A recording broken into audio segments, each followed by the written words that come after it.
Okey. Kalau kita jadi seorang ayah yang baik, anak-anak kita akan jadi seorang anak-anak yang baik. Seorang anak yang baik. Kalau kita jadi seorang ibu yang baik, ibu misali ibu yang sejati, kasih sayangmu kasih yang suci, pengorbananmu disanjung tinggi, jasamu tetap di sanubari, pengorbananmu disanjung tinggi, jasamu tetap di sanubari. Jadi insyaAllah kita akan melahirkan anak-anak yang baik, anak-anak yang cemerlang. Sebab kita mengamalkan nilai kehidupan yang membawa kita kepada Allah Subhanahu Wa Taala, membawa kita kepada keredaan Tuhan. Ya tak? Betul ke Miss? Kalau kita buat kebaikan dalam kehidupan kita in Christianity, if you make good deeds, God will love you. If you love God, God will love you. Am I right? Am I right? Are you Christian? You Christian, right? Christianity teach us about love and loving and caring. Bila kita jadi seorang yang sayang kepada Allah, cinta kepada Allah, kita akan jadi seorang yang sayang dan cinta kepada kehidupan. Kita akan menjadi seorang yang jujur dalam kehidupan. Kita akan jadi seorang yang melakukan kebaikan dalam kehidupan. Maka dapatlah kita ketakwaan yang sebenar. Next. Inilah kehidupan yang jauh daripada ketakwaan kepada Allah SWT. Tengoklah ya Allah, saya tengok dalam ramai-ramai tu, yang tengah-tengah tu tengok lawa. Kalaulah dia ni menutup aurat, berpakaian muslimah, insya-Allah lagi lawa. Tengok abang cakap tu, abang kita kan. Ganu. Oh, nganga tengok. Nganga tu macam mana tu? Macam tu kan? Oh, ya. Daripada mata jatuh ke hati. Tapi sayang Allah, mereka memilih jalan yang jauh dari Allah Subhanahu Wa Taala, yang jauh dari jalan Tuhan. Ya. Kalaulah mati ketika itu, macam mana keadaannya? Kita pernah dengar kan, orang yang mati, balik daripada naik kelab, minum mabuk, bawa kereta 180 km sejam, langgar tiang lampu, mati. Macam mana agak-agak keadaan dia nanti apabila bertemu dengan Allah SWT di padang mahsyar? Allah tak boleh nak bayang ke Tuhan. Kalau-kalaulah ada di antara sahabat-sahabat kita yang hidupnya begini, kalau kita tak mampu menariknya kembali, kita berdoa kepada Allah, ya Allah, kau berilah hidayah kepada kawan aku. Dulu dia sama dengan aku sekolah agama, contoh sekolah menengah agama. Tapi sekarang ni aku tengok dalam gambar-gambar Facebook, macam yang kita tengok pelajar cemerlang kita yang dijadikan sebagai ikon belia negara. Bila kita tengok gambar dia dalam Facebook,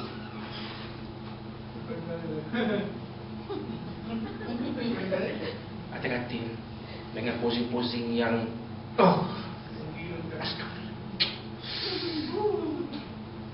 talento je kepala dia dekat bahu Mak Saleh.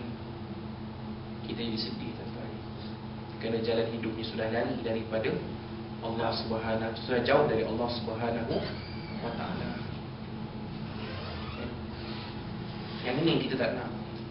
Kita tak mau cari hidup yang menjauhkan kita dari Tuhan. Kalau saya tanya Miss diorang ni, you mau ke? You nak dekat dengan God ataupun you nak jauh daripada God? Tentulah you nak dekat dengan God. Sebab kita tidak ada apa-apa di dunia ini melainkan God. Tuhan kita saja. Am I right?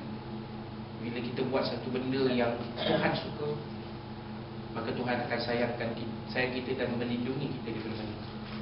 Tapi kalau kita buat sesuatu yang God tak suka, God kata pergi mampus lah, kau nak jadi apa jadilah.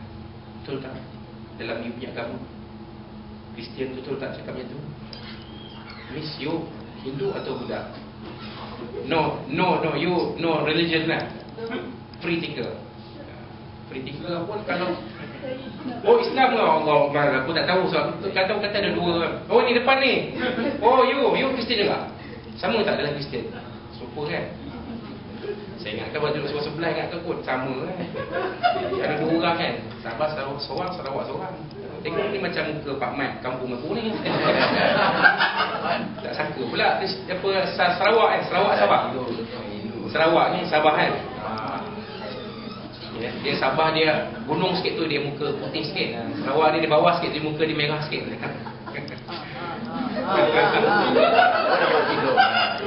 Aku tak tahu. Oh ya ke? Itu sebab kita mak cakap ya, itu sebab Islam mewajibkan kita menutup. Kalau tuan-tuan pergi ke Thailand, Indonesia, tak usah cerita sebab Indonesia ni dia 90% Muslim. Kalau pergi Thailand kita akan mudah mencari makanan sekiranya peniaga makanan itu menutup aurat bertuduh. Kita tak takut nak beli. Tapi kalau dah boleh dia, ini budak. Itu kalau di Thailand. Okay, next. Okay. Takwa itulah bekalan penting dalam kehidupan. Kita dalam kehidupan ni perlu bekal, tuan-tuan. Tuan-tuan, dalam zaman kos hidup yang semakin tinggi ni, harga minyak naik dan sebagainya, ramai orang naik minyak. Maka isteri-isteri sekalian kena bersedia-sedia. Jangan mengharapkan suami makan di Datuk Sagor. Datuk Sagor ni mana Ustaz? Datuk Sagor ni bukan Datuk yang sama-sama dengan Datuk Maharaja Lela tu Ustaz. Dah mati lama dah. Datuk Sagor tu kawasan tempat makan kaki tangan awam yang terkenal di Ipoh. Dia panggil Datuk Sagor. Makan mana Datuk Sagor? Bukan makan Datuk Sagor tu. Tempat makan tu namanya Datuk Sagor. Kena prepare lah. Buatkan bekal bagi itu suami. Masak daripada air tangan kita. Ya Allah, dengan air tangan kita ni lah aku mohonkan suami aku bekerja kerana Allah, untuk diriku, untuk anak. Suami aku akan jadi seorang suami yang baik, yang jujur kepada aku. Andai kata kalau suami aku nak kahwin lagi sekali pun, biarlah suami aku bercerita dengan aku. Janganlah dia main underground. Bahaya underground ni. Lepas tu masa tengah gomboi tu zikirlah ya Latif, tiup sikit sebegitu pada kakak, supaya suami kita jadi suami yang baik, anak-anak kita jadi anak-anak yang baik, suami kita lembut hati dia kan. Tak payah nak tegeng-tegeng, abang tak payah, kain pelekat bang. Yalah, semenjak kahwin dah 20 tahun, daripada mula kahwin sampai lah ni membulat dia kain pelekat. Pakai tidurnya membulat je. Membulat. Sampai dah 20 tahun kahwin. Betul kan? Dah 20 tahun kahwin pun macam tu panggil suami kita. Bila dah nak berubah. Sekarang saya dah bagi klip dia. Kita cuba amalkan tengok. Jangan lagi buat membulat sudah. Lagi besar. Oh Ustaz saya lagi besar bulat kain pelekat Ustaz. Ya Allah. Itu salah kita lah tu. Mungkin kita baca tu tidak ikhlas. Okey. Jadi Allah SWT mengatakan takwa itu bekalan penting dalam kehidupan. Dalam kehidupan kita perlu kepada takwa, kerana takwa itu akan menjadi bekal kita. Apa ya, akan menjadi kita punya dipanggil apa? Supply. Dia menyebut pun dah tergeliat. Makna kata kita di mana-mana pun kalau kita ada takwa ni, kehidupan kita akan selamat. Tapi kalau kita tak ada takwa, habis. Kan, terbabas lah kita. Kan, sekarang ni tuan-tuan nak cerita je bukan senang. Boleh tak saya ceritakan kepada tuan-tuan pengalaman saya? Boleh? Okay, saya cerita pengalaman saya. Masa saya masuk mohon JAKIM, ada 3,000 orang yang isi borang. Borang SPA 8, 3,000 punya. Yang dipanggil untuk peperiksaan 1,000. Daripada itu, yang dipanggil untuk program penilaian ataupun dipanggil assessment 700. Daripada 700 itu yang dipanggil temuruga 200. Daripada 200 yang pergi temu duga tu, yang terpilih, yang berjaya dalam temu duga dan dipanggil melapuri 70 orang. Tuan-tuan bayang, daripada 3,000 dia trim sampai 77. Ramai ke sikit? Ramai ke tak ramai? Kita ni golongan yang bertuah tuan-tuan, sebab kita dapat kerjaan. Berapa ramai kawan kita di luar sana yang tak dapat kerjaan? Isi borak SPM 8 sampai dah tak larat, menunggu, tunggu, tak dapat juga. Berapa ramai kita yang dah ada pekerjaan, kita bersyukur kepada Allah SWT. Apakah cara kita nak zahirkan kesyukuran kita kepada Allah SWT?